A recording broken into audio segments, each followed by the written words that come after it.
আল্লাহ তারে তো মধুর কণ্ঠ দান করেছে, এই কণ্ঠ দিয়া গান গাইয়া আল্লাহর নাফরমানি করতেছে। হায় রে হায়, এই কণ্ঠ দিয়া গান না গাইয়া এই মধুর কণ্ঠ দিয়া যদি আল্লাহর কালামের তেলাওয়াত করত রে, তার দুনিয়া আখিরাত উজালা হয়ে যাইত। আল্লাহ রাব্বুল আলামিন আব্দুল্লাহ ইবনে মাসউদ রাদিয়াল্লাহু তাআলা আনহুর এই কথাগুলো ওই গায়কের কান পর্যন্ত পৌঁছায়া দিল।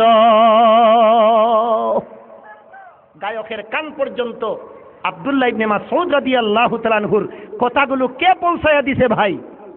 আর একটু জুড়ে বলেন না কে? আজকে মুসলমানের আওয়াজ দুর্বল হয়ে গেছে। মুসলমানের নারায়ে তাকবীরের স্লোগানে আকাশ বাতাস মুখরিত হওয়ার কথা, কিন্তু মুসলমানের আওয়াজ আজকে দুর্বল হয়ে গেছে। হে মুসলমান, আমরা বীরের জাতি, দুর্বল হলে চলবে না। আমাদের তাকবীরের ধ্বনিতে আকাশ বাতাস মুখরিত হবে। জুড়ে জুড়ে বলেন ঠিক কিনা? আমার ভাইরা এত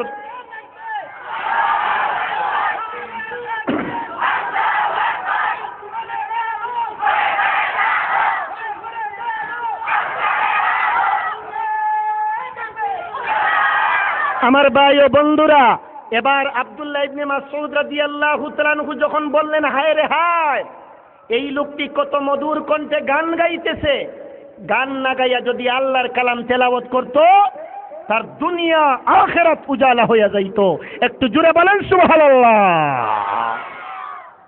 আল্লাহ এই কথাগুলো গায়কের কান পর্যন্ত পৌঁছায়া দিছে।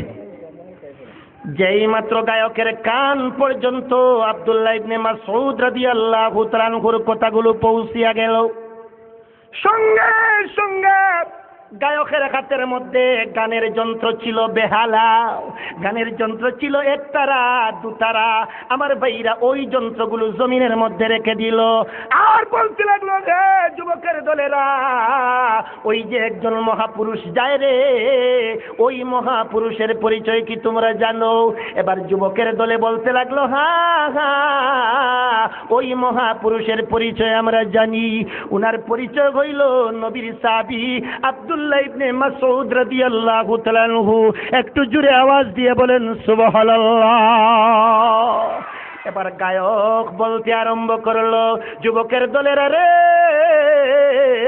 ভালো করে জানিয়ে রাখো, শুনিয়ে রাখো, এই মহাপুরুষ আমাকে লক্ষ্য করিয়া এমন কয়েকটি কথা বলেছে, ওই কথাগুলো আমার অন্তরের মধ্যে তীরের মতো আঘাত করেছে। যুবকের দলেরা রে, ভালো করে জানিয়ে রাখো, আমার অন্তর ছিল পাথরের মতো শক্ত।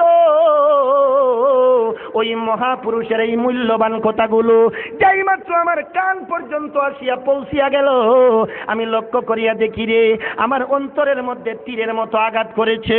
আমার পাথরের মতো শক্ত অন্তর গলিয়া একেবারে নরম হয়ে গেছে। আমার ভাই ও বন্ধুরা, এবার ওই যুবকে দৌড় আরম্ভ করে দিয়েছে। আব্দুল্লাহ ইবনে মাসউদ রাদিয়াল্লাহু তাআলা আনহুর পিছন পিছন দৌড় আরম্ভ করে দিয়েছে। আমার ভাইরা দৌড়াইয়া যাইয়া এবার আব্দুল্লাহ ইবনে মাসউদ রাদিয়াল্লাহু তাআলা আনহুর একেবারে সামনে রাস্তার মধ্যখানে যাইয়া দাঁড়াইয়া গেল। একটু জোরে বলেন সুবহানাল্লাহ। আব্দুল্লাহ ইবনে মাসউদ রাদিয়াল্লাহু তাআলা আনহু বলতে লাগলেন, হে আল্লাহর বান্দা, কি ব্যাপার, তুমি আমার রাস্তা কেন আটকাইয়া দিলা রে? তুমি রাস্তার মধ্যখানে আসিয়া কেন দাঁড়াইয়া গেলাও? এবার ওই গায়ক বলতে লাগলো, আপনার একটু কষ্ট দেওয়ার জন্য আপনার রাস্তা আটকাইয়া দিছি, বেয়াদবি ক্ষমা করবেন। নবীর সাহাবী, আমি আপনার পরিচয় জানতে পেরেছি, আপনি নবীর হাত ধরে কলিমা পড়নেওয়ালা মুসলমান। আপনার নাম ঠিকানা পর্যন্ত আমি জেনেছি। আপনি আমার সম্পর্কে একটি মন্তব্য করেছেন, এই মন্তব্যটি আমার আল্লাহ আমার কান পর্যন্ত পৌঁছায়া দিছে। নবীর সাহাবী, ওই কথাখানা আমার কানের মধ্যে পৌঁছার পরে আমার অন্তর গলিয়া নরম হয়ে গেল। হাতের মধ্যে ছিল বেহালা, হাতের মধ্যে ছিল একতারা দুতারা, সবগুলো যন্ত্র জমিনের মধ্যে রেখে দিলাম, আপনার পিছন পিছন দৌড় আরম্ভ করে দিলাম। এবার আপনার সামনে আমি গায়ক হাসিয়া হাজির হয়ে গেছি। নবীর সাহাবী, এবার আপনার হাত ধরে আমি জীবনের মতো তওবা করতে চাই। আপনার হাতখানা আমার দিকে বাড়ায়া দেন, আমার দিকে বাড়ায়া দেন। আল্লাহর নবীর সাহাবী আব্দুল্লাহ ইবনে মাসউদ রাদিয়াল্লাহু তাআলা আনহু এবার হাতখানা যেই মাত্র বাড়ায়া দিছে, ওই গায়কে আব্দুল্লাহ ইবনে মাসউদ রাদিয়াল্লাহু তাআলা আনহুর হাতের মধ্যে দরিয়া এবার চোখের পানি ছেড়ে দিয়ে দিয়ে কান্দে আর বলে, ওগো নবীর সাহাবী, আমি আপনার হাত ধরে জীবনের গুনাহ থেকে তওবা করলাম, সঙ্গে সঙ্গে ওয়াদা করলাম গো, জীবনে এই কণ্ঠ দিয়ে আর কোনোদিন গান গাইব না, আর কোনোদিন বেহালা হাতে উঠাইব না, আর কোনোদিন একতারা দুতারা হাতে উঠাইব না। নবীর সাহাবী গো,